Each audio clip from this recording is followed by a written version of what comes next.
Hello friends, இன்றைக்கி நம்ம என்ன பார்க்க போகிறோன்னா, இந்த மாதுளை கன்று தான். இந்த மாதுளை கன்றில் வந்துட்டு ஏற்கனவே நிறையா பிஞ்சு வச்சுருந்தது. நான் அதை ஷார்ட்ஸ் வீடியோவில் போட்டிருந்தேன். இப்போ அந்த பிஞ்சுகள் ஓரளவுக்கு பெருசாகிடுச்சு பாருங்கள். இதிலேருந்து ஒரு 4 பிஞ்சுகள் பெருசு பெருசாக கிடச்சிருக்கு. இதுலேருந்து மற்ற பிஞ்சுகள்லாம் கொட்டிடுச்சு. ஏன்னா இந்த செடி வச்சு 2 இயர்ஸ் தான் ஆகுது. ஏன்னா மாதுளை கன்று ஒரு 4 வருஷம் ஆகணும் வச்சு. அப்போ தான் இது விதை மூலயமா வாங்கின செடி தான், ஹைபிரிட்லாம் கிடையாது. அதே விதை மூலயமா வந்திருந்தது இந்த செடி. இந்த செடி நல்லா க்ரோத் ஆகிறதுக்கு பக்கத்தில் எந்த செடியும் வளர விடக்கூடாது.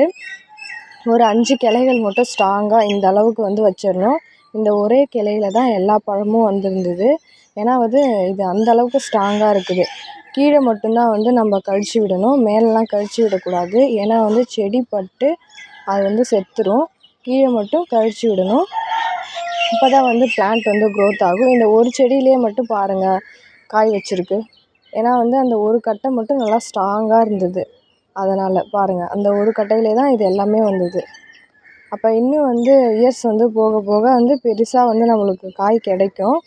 அண்ட் இது மட்டும் இல்லாமல் இது வீட்டுக்கு முன்னாடி தான் வைக்கணும், வாஸ்து தோஷத்தினால. வாஸ்து நல்லா இந்த செடிக்கு ஒரு இடம்னா அது வீட்டுக்கு முன்னாடி தான் வைக்கணும். மற்றபடி எல்லா இடத்துலையும் வைக்கலாம்.